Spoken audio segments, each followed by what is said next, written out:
Well, hello again, everybody, and thank you for joining us for today's professional development webinar. Excuse me one second here. Thank you for joining us for today's professional development webinar, Changing Your Work World One Word at a Time. My name is Jeff Murphy. I'm a member of the Career Programs team in the Office of Alumni Relations. Today's webinar is sponsored by BU Alumni Relations and is offered to our 346,000 alumni around the globe and all of our current students. Throughout your career, BU is committed to helping you define and achieve your professional goals. And we aim to do this by providing everyone with access to a series of valuable online tools and social media communities. Again, I know we have alumni and students joining us from some very far away places today. I counted 10 different countries and folks in 25 US states. Please know, wherever you are, that we appreciate your participation in this and every event that we offer. Before I introduce today's speaker, some brief housekeeping notes. Today's presentation is being recorded and will soon be made available for on-demand viewing on the BU Alumni Association website at bu.edu/alumni.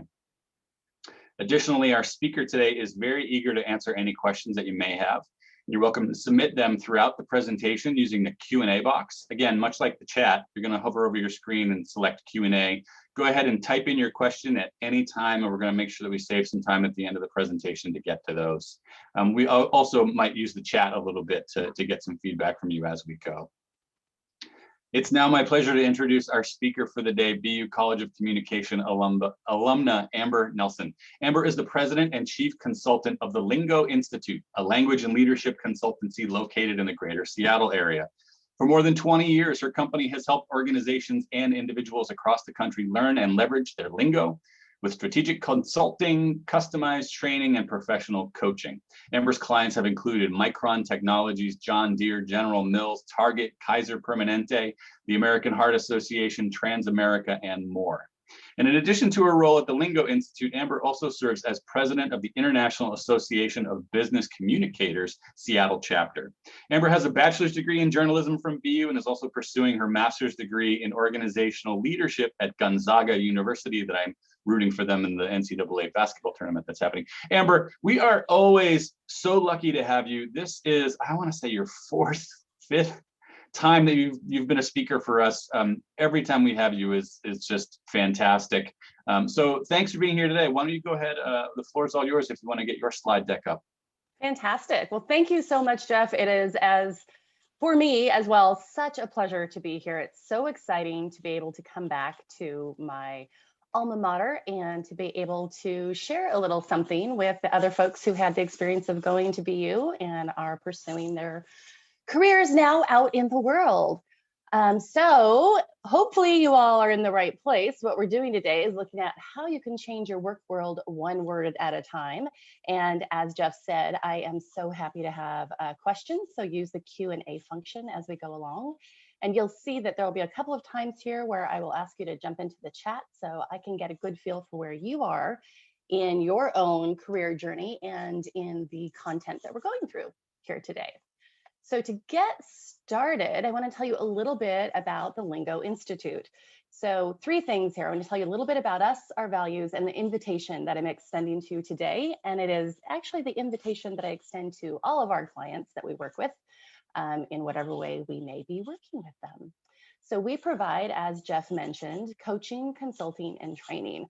All of our coaching follows a pretty specific methodology that we work together to define goals upfront that will impact not only your professional success, but also have a lot of interesting overflow into your personal life. And we do this by focusing on language and leadership. And in many cases, we have some gender issues that come into play as well, especially for those in America and the United States. We have some pretty interesting gender dynamics that come from our culture. So most of our coaching is based on language and leadership. We do a whole lot of consulting for lots of companies and lots of different ways that have to do primarily with communication. So it might be a new rollout, it might be helping comms teams figure out how to communicate moving people back to their offices after having been away with COVID. And then we also do a whole lot of training. So in the before times, that was a lot of in-person training. And these days we're doing a whole lot more digital training, much like what we're working on today. All of that training is customized to our clients and specialized for whatever their needs may be. So we invite you to, at the end of this slideshow, you will see we have a couple of offers for BU alumna, and invite you to take advantage of those if it's something that fits your needs. Here at the Lingo Institute, we have some pretty specific values. The most fundamental value for us is that words matter. Language is leadership. You are in charge. You're in charge of how you show up. You're in charge of navigating your own work world. You have a whole lot more power than most people seem to think that they do. We believe that the right words can change the world, which is something that we actually borrowed from Wilbur in Charlotte's Web, if you remember the children's book Charlotte's Web. And then we invite you, the invitation today, as we invite all of our clients, the invitation today is for you to take responsibility where you can for changing the world around you. And our methodology, obviously, is to do that through language and through your words. So what we're going to look at today is, first, we're going to do a quick check-in. Then we're going to talk a little bit about the power of language. And then I'm going to ask you all to choose a challenge within your work world. So I'm hoping that you're all here because you do have some challenges in your work world or some situations that you're hoping to change. And in order for us to help you do that today, you're going to have to bring that challenge along with you. So we'd love to hear more about that when we get to that place, and would love to have a couple of you at least engage with us in terms of workshopping a little bit around whatever challenge you may have. Then we're going to talk about crafting a plan, and we'll leave plenty of time at the end for Q&A. So definitely use that Q&A function that Jeff shared with you. So first, let's do the checking in part. Everyone has had such a wild, I guess it's been about a wild year, wherever you are in the world, whatever your work circumstance. And I would love to have you hop into the chat real quick and just say in a word, in a phrase, how you are right now. And it may have to do with how you feel emotionally, might have to do with your professional situation, but hop into the chat there and let us know how it is that you're feeling right now. And I can tell you that for my part, I am feeling cautiously optimistic. And I see a couple of things coming in here in the chat. Hopeful, energized. I love that. It feels, this is a very different conversation than it was about 6 months ago. Burnt out. Yep. A lot of that going on. So hopefully for those of you who feel like you are, you've come over the crest of the things you needed to do and you're down here trying to figure out how to dig out, we'll hopefully get you some language to help support that. Stressed, overtired, burnt out. Oh, wow. It looks like we have somebody with us who is recovering from COVID. So Godspeed. We're here with you. Yeah. Thank you so much for sharing these emotions and these phrases and words with me. It really helps me to understand where you are so I can calibrate to where you may be in your world. So what we're going to do here is move on to talking a little bit about the power of language. I want to get us all grounded in how powerful our words can be before we get into the nuts and bolts of how you might transform the language that you're using to address issues within your work world.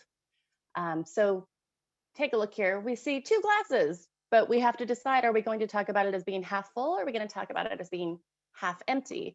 When we look at language from a very broad perspective, it really helps us get a better idea of how to employ our skills to increase our impact in a lot of different ways.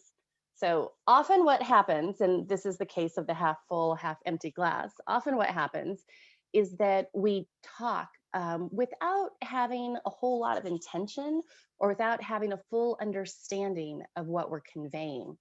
So if we take a little bit of information, take our time, get intentional, and do a little bit of practicing, you really can use your words to boost your impact in all sorts of ways.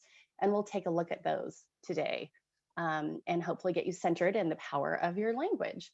So we're going to look first at some of the reasons why words matter. So the language that we use tells other people who we are and what we believe in. So it could be word choice. So I could, for example, talk about being on this webinar And I could either talk about it as a really wonderful opportunity to give back to BU and to maybe connect with some new people, or I could say, oh, it's a volunteer thing that's not such a big deal. So the way that I speak about that tells other people what I believe. And just for the record, I do see this as being able to give back to BU in a wonderful way. But word choice says so much about what we believe. It tells other people about our education and how we're choosing to use that. So you've probably seen on Twitter, on social media, there are always these, or maybe I just see them because I'm sort of a grammar nerd, but there are always these memes and these sort of grammar corrections. Is it hone in or is it home in?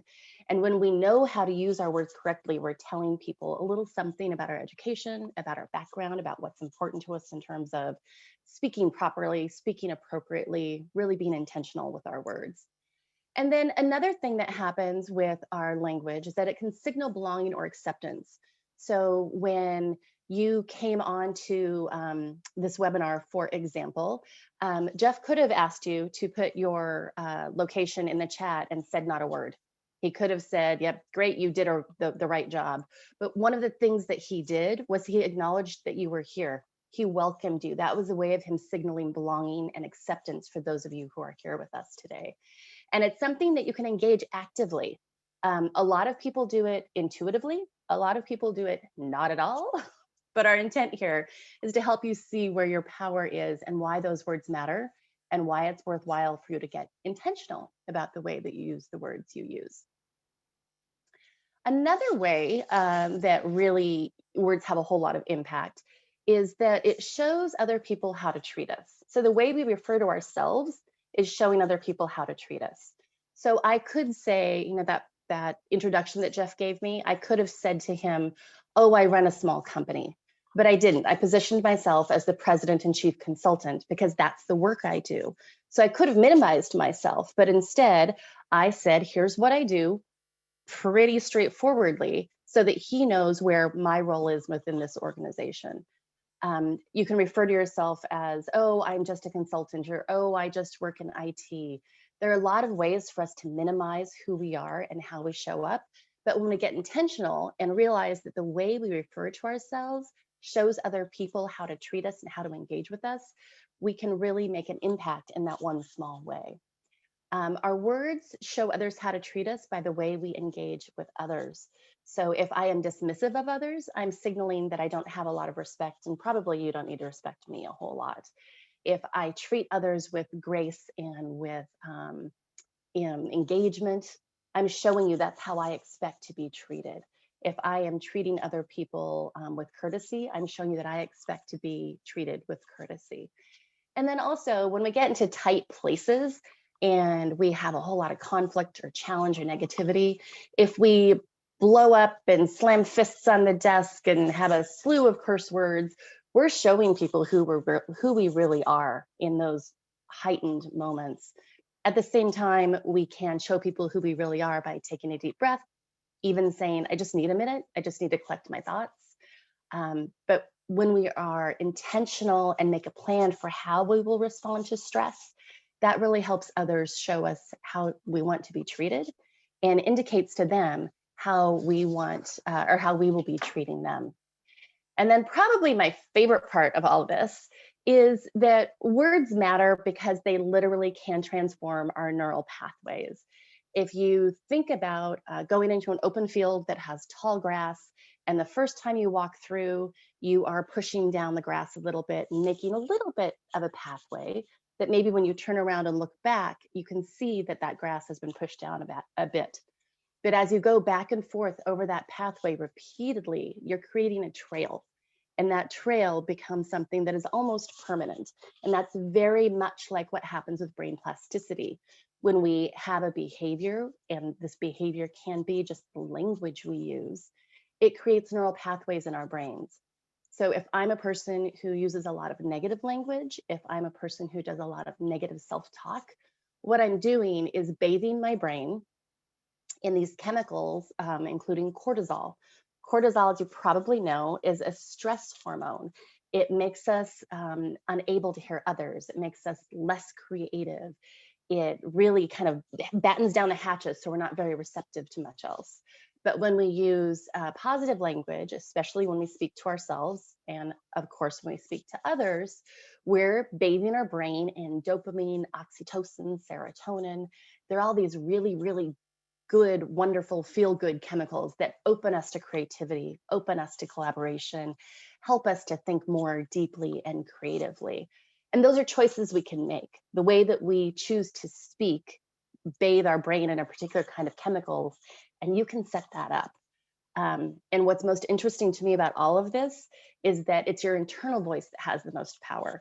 So I may have a cranky coworker or a boss that has just um, been on a little bit of a tear, a little bit of a rage, but the way I talk to myself has more power. So I can say to myself something like, my boss had a really rough day. I know things are not going great in their family. Everyone's working from home. I'll cut her some slack and I'm going to get back to the work that I need to do here. Or I could take it personally and say, my boss knows that I'm a jerk. My boss knows that I'm no good. My boss is about to fire me. And all of those things are feeding my brain cortisol, which make me less able to actually do my job. So that's the kind of grounding I want us to be in for language as we move forward and take a look at how it is that you can make changes in your own world, just using one word change at a time. So I'm going to ask you to go back into that chat. And if you are at a place where you have a challenge with you, I would love to hear what that challenge might be in a sentence or two, or perhaps a phrase if that's easy for you. But what we want to do with the challenge you're choosing is to be specific, which means you're going to articulate the status quo, what's happening right now that you don't like, what's happening right now that doesn't work for you, what's happening right now that's creating a negative culture or preventing you from moving forward. And then define why it's problematic. What is it specifically that it is preventing? What is it specifically that it's creating that doesn't help in terms of your work world? And then name the change you want. So it might look something like this. It might be my boss isn't noticing me or my team isn't noticing me on our Slack channel. We have a meeting every week and I'm bringing my best work and no one ever seems to notice that I'm doing good work. And it's problematic because I'm not being seen as a contributor in my team. And what I want to change is I want people to recognize my good work. So that's one example of what a challenge might be. So I'd love to hear in the chat some of the issues you might be having in your work world. And while you are taking a moment to choose a challenge or to do the typing there, I want to tell you a little bit about some of the solutions that we have. So the example that I just used is actually from a client, a real client. And that real client, we talked about two things. First, the internal voice in her head, which was she was hearing, nobody notices my good work. And as we started to broaden her thinking, she could see that there were plenty of notices of her good work, just not in that particular Slack chat that had to do with their team meeting. She was getting good emails. She was getting good feedback in her annual reviews, but she wasn't getting it in the one place that she really wanted it. And so she went through a couple of steps to create a different environment for herself. One was to compliment others a little bit more. One was to compliment the people who had worked with her and to call out the projects they'd done.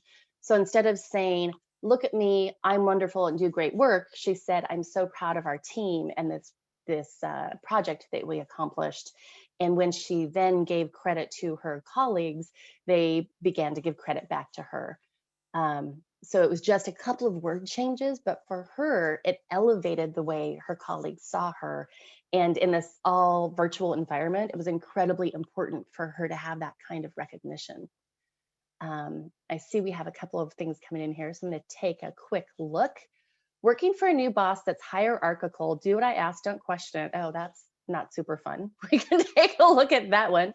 When I'm used to transparency in management, 100% of staff are working remotely. I'm training and pivoting into a new career. I need to establish my credibility as a newcomer. Great. After coming back from maternity leave, my boss views and treats me as a new employee. Wow, that boy, if you don't have you don't have your hands full enough with your one new job as a parent to have to be treated like that at work. So let's get into these a little more deeply. So I can see that the challenge is 100% of staff are working remotely.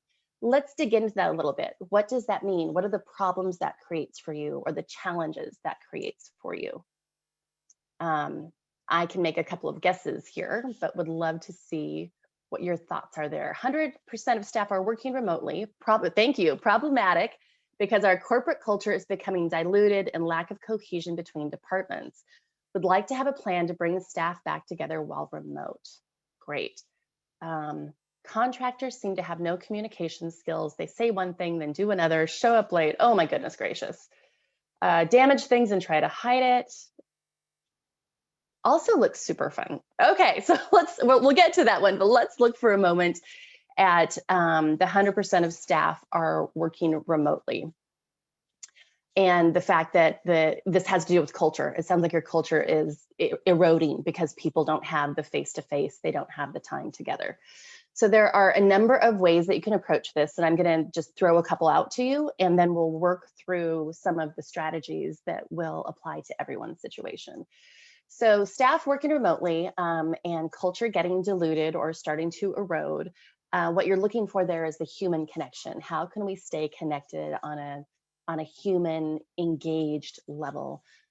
Depending on what kind of digital tools you use, you can be employing a couple of things. I know that there are some really great teams that do happy hours. There are teams that do something like a book club, but it is a way to learn about whatever the work is you're doing, or sometimes even to learn about work that is might benefit your team. So it might not be directly related, but if you have, for example, a book club or a cocktail hour, you're able to connect in a way that isn't all about the deadlines. It's not all about here's what we need to do next, or here's what I did, or here's the problem. It allows us to connect more personally. And you can also, this works better one-to-one, but you can also, and you may already be doing this, reach out to team members just to see how they are. You can set up a Zoom meeting just to chat. You can set up a phone call is sometimes easier for people. They don't have to get camera ready. Just to check in, just to see how people are, just to see how that situation is with that boss who is treating your colleague as though they are a new hire when they came back from maternity leave. Those are some ways that we can support one another. The contractor issue is an interesting one. I think what we're about to go through can help you here. And if not, let's keep talking about it toward the end. Working remotely is definitely harder to collaborate and work together. And some of that can be resolved to a certain degree by the digital tools that you have on hand. Let's see, the change I want to be authentic and to offer added value to enlarge my sphere of influence quickly after this pandemic.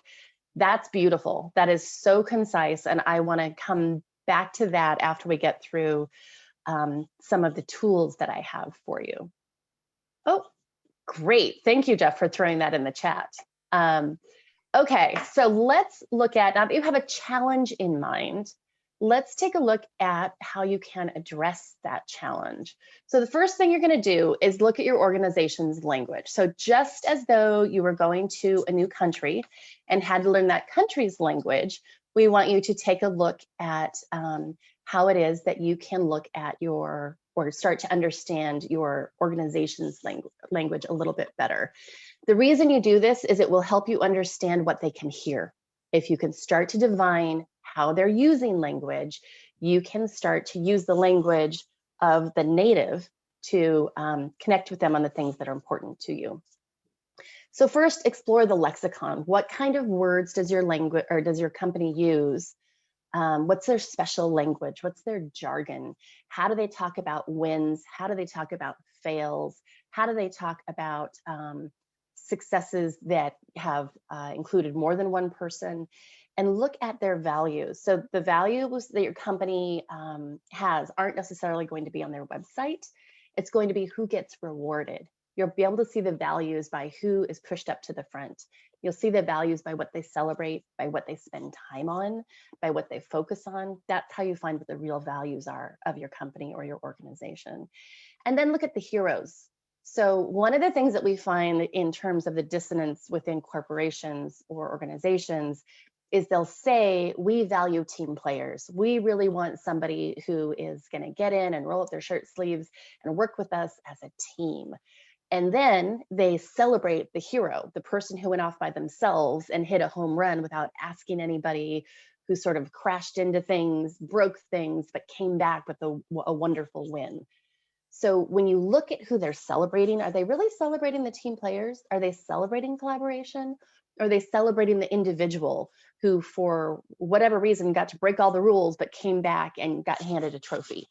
So it's super interesting to look at, and really important to look at what your organization's language is. And once you start to understand that, you're able to start cracking the code of how you can use their language in a way that benefits you.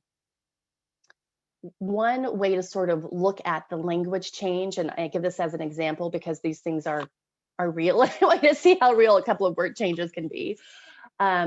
This gentleman, Adam Braun, started an organization called Pencils of Promise. This is the book that he wrote about that process.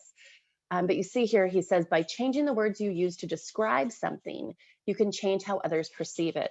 And his beautiful real life story is he came from the land of finance, went off to do nonprofit work, went back to his friends in finance to say, hey, you all have lots of money. Would you please support my nonprofit work? And they all immediately clicked off and found somebody else to go talk to. And he understood that what had happened is he wasn't speaking their language. He was speaking his own language. He changed the way he talked about his organization from nonprofit to for purpose. And when he said, I have a for purpose organization, here's what we're doing, the checks started flying in because he learned to speak the language of the people with whom he was trying to work. And this is the big value of doing that legwork to understand the language that happens within your organization. We have this idea that we all speak the same language, and it's absolutely not true. And so taking the time to understand your organization's language will help you to figure out how to speak in a way that gets the changes made that you want to have made. So now we've looked at the organization's language, and I've talked with you a little bit about how changing your language can really make an impact. So let's look at your own language. One of the things that we often do is believe that because we know how to put together sentences that we're actually communicating, or I can whip off a great Slack message and I think I'm communicating. And I think I'm communicating what I want to communicate. What we really need to do through this process is take a little bit of time to listen to yourself. When I'm in a casual conversation with colleagues, what are the words I'm using? How am I setting myself up? Am I setting myself up in the way that I want to be treated? Am I speaking about others in the way that I'd like them to treat me? Am I speaking the language of this organization, or am I coming at it from a different direction and perhaps they can't hear what I'm intending for them to hear? Look at the work discussions that you have when you are in the midst of working through some kind of work problem. How are you speaking? What words are you using? What are the verbs you're using? Are you talking about battles and confrontation and getting others to submit? Or are you talking about collaboration and if we all work together and so has something to contribute? And then look at those digital conversations that you may have through Slack or Teams or whatever the platform is that your organization uses, and compare it to others. Are you the person who is straightforward? Let's meet at 2 to go over the proposal. Or are you the person who's saying, happy Monday, everybody, exclamation point, smiley face, hope you all have a great week. I'm not saying either of these are wrong or one of them is better, but look at the context. How does everyone else show up? And are you speaking in a language that can be heard by your colleagues, by your peers, by your supervisors? And then take a look at your email exchanges. They are very interesting. If you take a series of emails that you have sent, take one that you have sent to a supervisor or someone that you report to, take one that you've sent to a colleague, and take one that you have sent to someone that reports up to you, or perhaps even a vendor, and start looking for how you speak differently to each of these groups. You might see that when you are working with a supervisor, you're either trying to prove yourself, so you're talking a little bit more broadly about what you do and your value, or maybe you don't want to bother them and your email says, hey, Jim, I'm just sending along an email to let you know that we made some progress here. That just language that you're using is minimizing your message. So take a look at your different emails for different audiences to see how you are using language and to see if it really is sending the message that you want it to send. And then also think a little bit, again, about how you're talking to yourself, because the way you talk to yourself in these circumstances has a way of showing up in your external language, whether it is intentional or direct or not. The way you feel about yourself, the stories you tell yourself about why you are, where you are, what you're doing, show up in all of these places. They show up in your emails, in your Slack channel messages, and so on. So when we put it all together, the words that we use have immense power to not only shape the way you think about your world, but the way you move through it and the way others perceive you and the way they respond to you and your overall effectiveness. So what I want to do next is give you a couple of other tips here, and then I want to dig into some of the challenges that you have. One thing that I will say before we move on to the tips that I have included here is that there are, because of where we are in the world right now and the idea that we're all supposed to be, making the best of a bad situation when a lot of us are really burned out. A lot of us have just done everything that we can do to keep our heads above water. As we move through the rest of this presentation and as you leave here today and go on about your life, your work, what you're doing, I want you to consider the idea of toxic positivity. And I don't know if you're familiar with this term or not, but it's the idea that we're all supposed to be happy. If things aren't really rotten for you, you're supposed to put on a smiley face and just act like everything's great. And I just want to put a call out against toxic positivity. Things are rough for people, and it's okay for people to say, things are rough, I'm burned out. Let's not require ourselves or one another to paper that over with some kind of pretend happiness. It doesn't serve anyone to indulge in toxic positivity. So I want to believe that's my own little rant on toxic positivity. But now let's look at some bonus tips. Keep thinking about that challenge you have, and we're going to dig into a couple of them here more deeply in just a moment. But the first tip that I have for you that's sort of a bonus after you've figured out your strategy is to find a way to amplify your message. So amplification is a communication strategy in which I will find people on my side, people who agree with me, to support whatever it is that I'm bringing to the table. So for example, if I were the person who had mentioned that the culture is starting to erode within my organization, I might reach out to people that I believe seem to have a similar thought process here. And I might have one-on-one conversations with them and say, hey, what do you think is going on here? How do you think we might resolve it? How do you think it's impacting our work? And then when I go in to present, perhaps at a Zoom meeting like this with my team, I know that there are 2 or 3 or 4 other people on that call who can amplify for me. So I might say something like, I'm concerned that with our remote working environment, that we aren't as cohesive. The great culture we used to have is starting to slip away from us. And I'd like to see us make a plan for bringing that back. Here are my 1, 2, 3 ideas. And instead of providing that to a completely fresh and unaware audience, you have 2 or 3 people in your group there that can say, yes, I agree. And I think idea number 2 is fantastic. And I'd love to head that up. Or somebody who can say, yes, I've really been feeling the lack of culture. It's making me feel isolated. And I really want to find a way for us to connect again together. So amplification is a process that you can certainly do in advance, but you also can use amplification when you are in a meeting and you see that someone else has an idea. Rather than staying quiet and waiting for them to figure it out, you can amplify their idea if you think it's a great idea. It's a really wonderful way to hold space for the culture or for the changes or the ideas that you want to see come through in your own organization.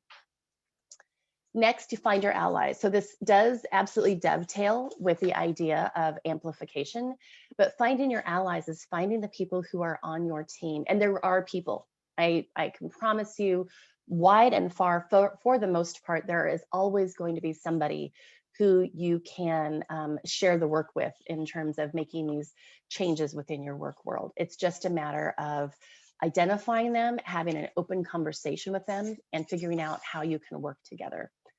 Then I would recommend that you look definitely within your work world, but more broadly as well for your role models. So within your work world, you'll be able to see that Steve in accounting always seems to make things happen, or Sarah in communications really seems to have the ear of the president, or Shelley seems to really make things happen. So take a look around your work world and see who those people are that make things happen, and start to understand how it is they make that happen. Is it that they show up at meetings really prepared? Is it that they are cultivating personal relationships with the people who are decision makers? Is it that they have a certain kind of approach that they're using? Is it that they offer questions rather than directives? There are a lot of different ways that you can get information about what works in your organization, and finding role models within that organization is a really great one. If you feel like you don't have role models within your organization that are going to serve you in that way, take a look in your real life. It could be your social circle, your family. Maybe you have an uncle who does tremendous work all the time and seems to be able to talk people into doing whatever it is he wants. But also look at fiction. So you might look at TV or books or movies. You can see here that I have Madam Secretary in the center here. She's a TV character. She's not real. But I have so appreciated watching the way she navigated through a space, and I've taken a lot of tips from that. This show's off the air now, and I'm sure I am in some ways dating myself, but what was phenomenal to me is how she could walk into a room with the president and heads of state and really hold her own in a way that was engaging, in a way that didn't require her to throw elbows in order to be heard. She had a great way of getting the best out of everyone in a room. She used humor, she was direct, she was decisive, she was funny, and certainly she had the benefit of a bunch of writers in a room to create this for her. But take a look around your world and see where you can find some role models that will help support you as you work to become better and more effective with your language. And then I'll tell you the last couple of things here, and then we'll get into some of these specific issues, is that the small wins add up to big culture change. So it might not feel like much to you that you now have someone in accounts payable that's returning your emails when they weren't returning them in a timely manner before, but it matters. That adds up. When you are able to make a little change, even if the change is feels very personal to you, you are creating a model for others. You're creating a little bit of a ripple, and that ripple can grow throughout the organization to really change the culture. We always need to remember that communication is a work in progress. For better or worse, we are never, ever done. Things change all the time. And so it's something that we always need to be aware of if we care about being effective and being impactful within our work worlds. Like yoga or meditation, we will be stretchier on some days and not as able to pay attention in other days. And we just need to be patient with ourselves and keep going at it. It's a practice. Great communication is a practice. And you have huge power. You are the change you're seeking. So if you want people to be kinder at work, start with yourself. If you want people to be more responsive at work, start with yourself. If you want people to treat you with respect, start by treating others with respect. And there are a lot of ways that you can do this just using the words that you have. So what I'm going to do is go on to my question slide, but really what I'm curious to do is take a look at a couple of the issues that were brought up. And if you have others, by all means, let's take a look at them.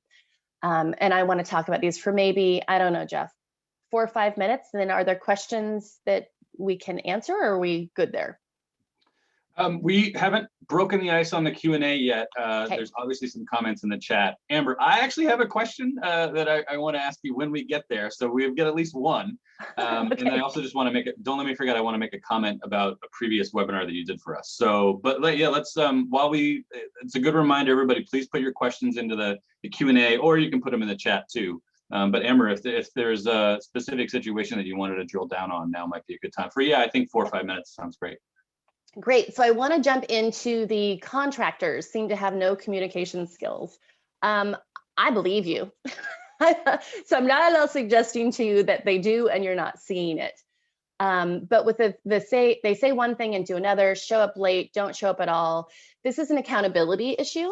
And so what I would suggest to Mark is to see who can hold them accountable. So is it you? Is it you and the 5 other people with whom they work? Is it only your supervisor? Is it only the person who signs their contract or their checks? Who can hold them accountable? And to go from that position, because that's a position of strength. If you have contractors who aren't doing what they say they're going to do, you know, they need to be held accountable. And then with any luck, you have some other choices so that you can move on from those contractors if they are not willing to do what they are contracted to do. So I would look at accountability for the contractor issue and see who can hold them accountable, and then to set up some language and some processes around that accountability. So for example, it might be that you decide internally before a contractor starts, we're going to review their contract in plain language in a conversation. You're responsible for doing thing A, B, and C. And we're going to check in with them 1 week later to see if they've done A, B, and C. The first time they mess up on A, B, or C, we're going to have a conversation. The second time, we're going to let them know that we are close to being done with their contract. And the third time, we're going to move on and find another contractor. I'm making it sound very simple, and it is extraordinarily complicated. But the point is that you need to find who can hold them accountable and make a plan for that, so that you're not reacting. When you just react to their lack of accountability, you're not in a very strong position to follow through and do much about it. And it's incredibly frustrating. And I can see how that would just be piles and piles of frustration on top of hostility. But take a little time, step back, see who and how you can hold them accountable, and then make a plan for that applies not just to the 1 or 2 contractors that are making you insane, but that can apply to contractors across the board. When working remotely, it's harder to collaborate and work together. That is absolutely true. And one of the things that you can do there is to reach out to others in a platform that works for you. I know that I have a number of clients who find there are 2 things I'll give you in terms of sort of tips or hints that might work for you. One is I have some clients who will get on a Zoom meeting like this and pretend like they're in the same room.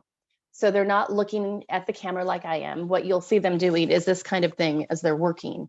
And they might say something like, "Oh, Jeff, do you know what we did last week on that one client?" And then they keep working so that they feel like they're in a room together. The other thing this does that's interesting to me, and when we first started out with all of this virtual work, I would not have thought this made any kind of sense. But what has happened is that as this goes on, a child will come in and say, you know, "Mom, I need help with my homework," or the dog will bark to be let out, or someone's delivering a package. And suddenly it feels like you are working with people, and it creates this really interesting energy. And it creates a lot more collaboration. It creates that engagement and that connection that we don't get when we only show up in this kind of a format that feels more formal.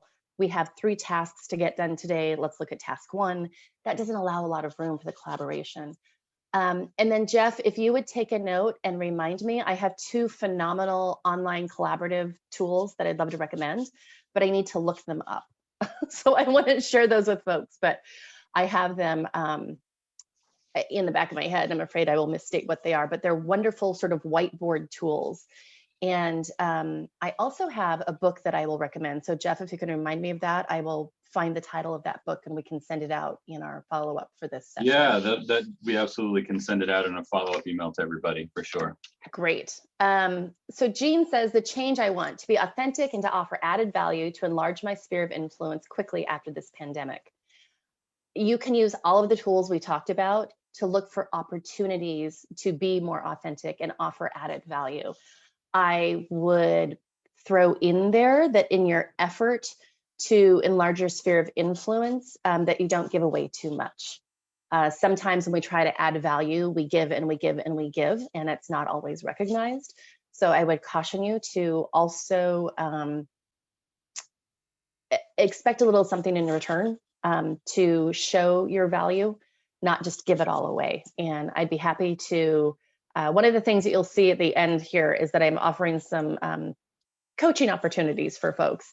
And this actually is a great coaching challenge, to have somebody to work with you in that kind of context, to make sure that you are showing up in an authentic way and that you can offer value in a way that doesn't get you taken advantage of. Our whole team is remote. We do lunch and learns. Fantastic. That's exactly what I'm talking about with like the book clubs or the cocktail hours. Working with a teammate who has no accountability, says one thing, does another. When approached about this, apologizes and excuses are made. While the exchange is pleasant and apologies are made, there's no effort to modify the behavior and the issues continue. This is the same thing. I look for accountability. Where can you have accountability? So are you working on things together that are going up to a supervisor? And can you find a way to work with your colleague that leverages that supervisor? So whether it's talking to your colleague about, we have to have this project ready for sharing with the team on Tuesday. I'm really concerned that your part's not done. How do you want to handle this?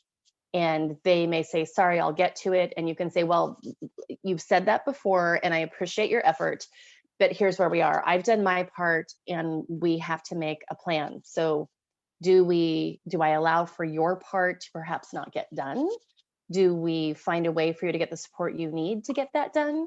But again, this comes back to accountability. And I don't know if you can be the person who holds them accountable, or there is a colleague they would listen to that can hold them accountable, or if there's a supervisor to be brought in. And I would bring in the supervisor as sort of a last ditch effort, because you don't want to mess up any kind of rapport that you have with your colleague. But look for other ways to keep them accountable. And it may be somebody that's in a completely different department that has nothing to do with your work, but this person likes and will listen to. And it may be modeling.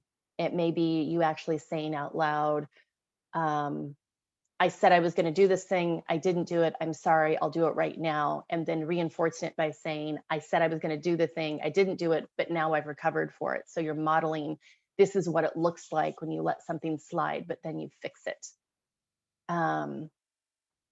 Let's see. I want to make progress and feel deadlocked.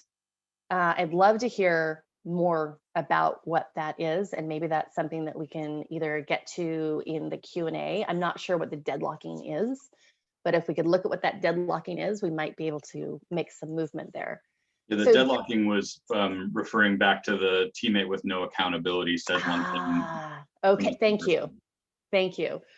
So Jeff, you had a question and a comment about a previous webinar, and then I see we do have a couple of questions. Yeah, we've got great questions, so we're going to skip mine. But I do, you know, Amber, as you've been doing your talk today, it just was reminding me how well this topic dovetails with a previous webinar that you did about the gender divide in communication. So I wanted to make sure that I share, and I'm putting this in the chat right now, a link to your Men, Women, and Words at Work webinar that you did for us. Not too, well, it feels like maybe it was a long time ago. I think it was last year. I think yeah. it was. I'm just saying that the last year has felt like 7, so that's why it feels like a long time ago. But there's a link now, so I hope everybody will check that out in addition to following up with Amber directly. So, but let's get to the questions from our audience here.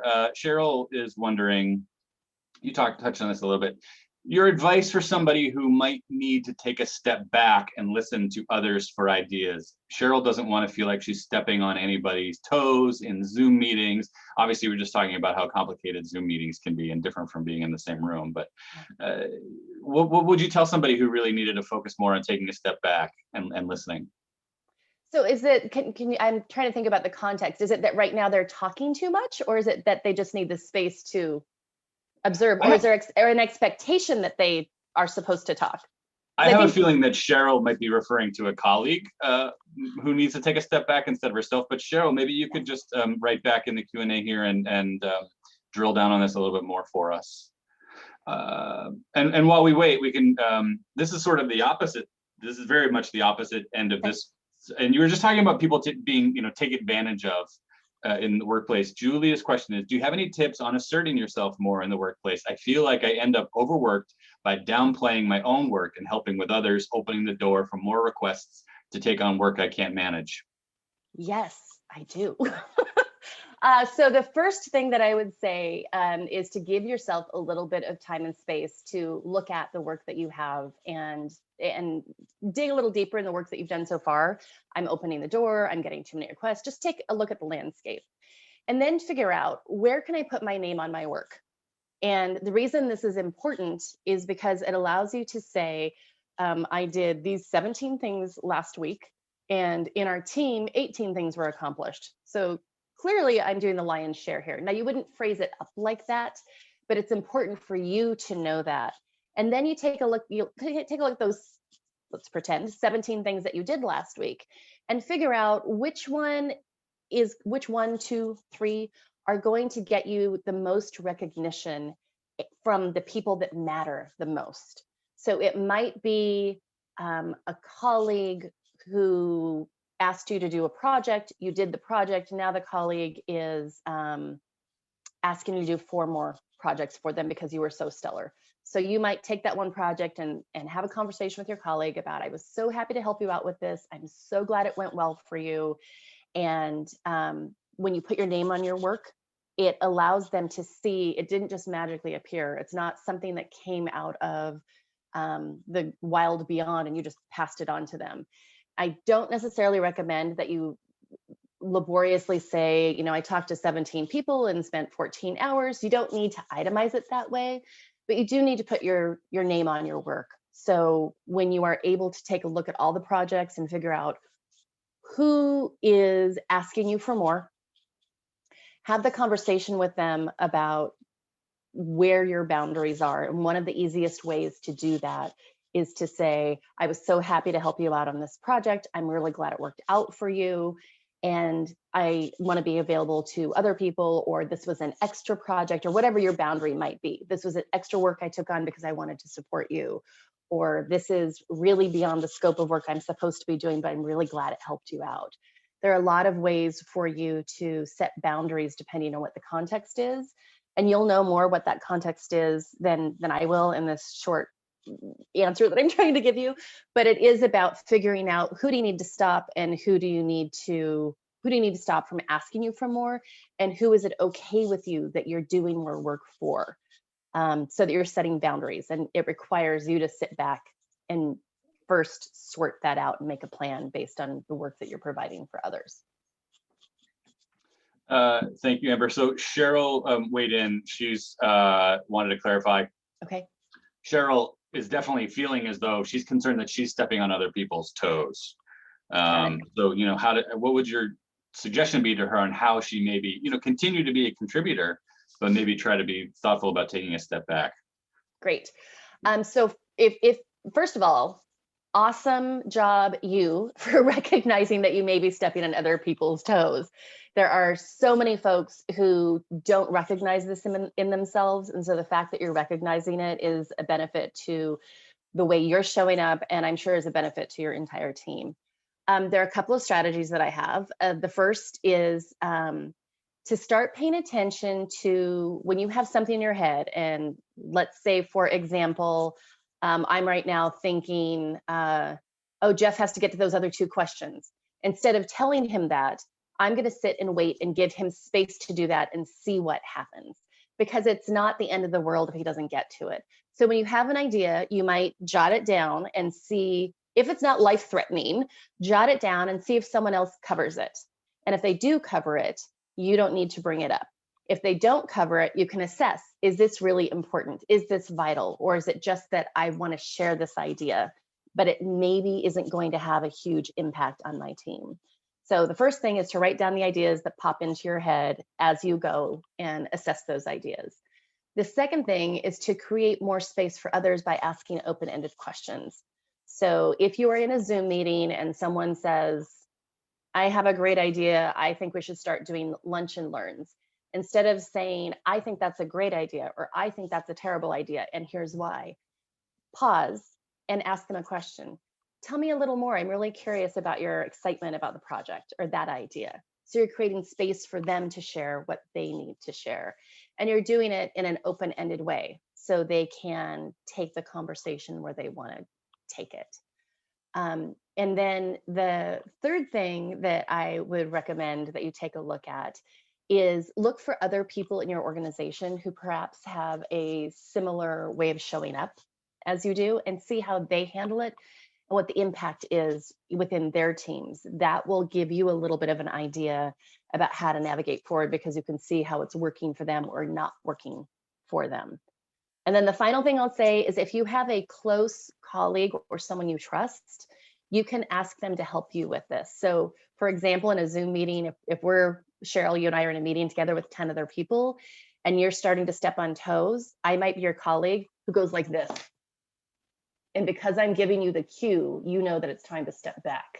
Or maybe I do a little something like this, but I'm helping you to manage your own behavior in a way that it's just a cue. It's just a way for me to help you. And I would use that with people that you trust. I wouldn't go to somebody who you're not sure of and ask them to do that, but someone you trust can help you kind of stay on track. I hope that's helpful. Amber, I'm wondering if that question was a plant for you somehow, because I feel like you nailed that one with 3 very concrete strategies on how to do that, and the fact that you just had those ready to go is we're running up against the hour, but Mark asked a really interesting question. I would wonder if we're going to need to dive in a little bit more, but Mark's question is, could you talk about the language of being right, correct, or factual? It seems like being right or correct has become a very low, almost negative in team environments. Yes, absolutely. I'm going to get to that, but I just want to let everyone know that I've changed slides to let you know what we have available to you as for being a part of this webinar today. So here's where I would go with that, Mark. And obviously it depends on your own organization. The way that I look at this often is, do you know something? Do you think something? Or do you believe something? So if you know something, you have the data to back it up. If you think something, it's an idea that you can probably get the data for to back it up. If you believe something, it's generally a feeling. It's, I believe that we could do better in the next quarter if we all wore red hats to work. You have no data, you're probably not going to get data on that. But I would stick to those ideas rather than saying I'm right or I have the facts. You can say, I know, I think, I believe, in a way that is lines up with what you really know, think, or believe. And then also here, I would look at how can you use amplification. So if you know that you're right about something and people are contradicting you or fighting with you, see where you can find 2 or 3 other people who agree with you on the data or who agree with you on the next best step or whatever your proposition is, and see if you can use amplification there to support the work that you are taking forward. Amber, I'm so impressed by your answers to the questions today. I'm glad we had time to get through most of them. I also just want to say that this fact that you're giving people 30 minutes of your time, I mean, I know how much you've already helped people in the 60 minutes we had today. So that offer is just really, really generous of you. And you've done so much for our community over the years. And, you know, obviously we keep inviting you back because I think all of your advice and expertise is just incredibly valuable. So that's a long way of saying thank you so much for being here and doing this for us again. My pleasure. I also want to thank all of you for joining us. I specifically want to thank those of you who've donated to BU in the past. And if I could leave you with one thing, I want to make sure you all know about BU Connects. You see that over my head here. BU Connects is our brand new online networking and mentoring community. For those of you who mentioned you might be in a job search, it's going to be a really valuable platform for you to get involved in.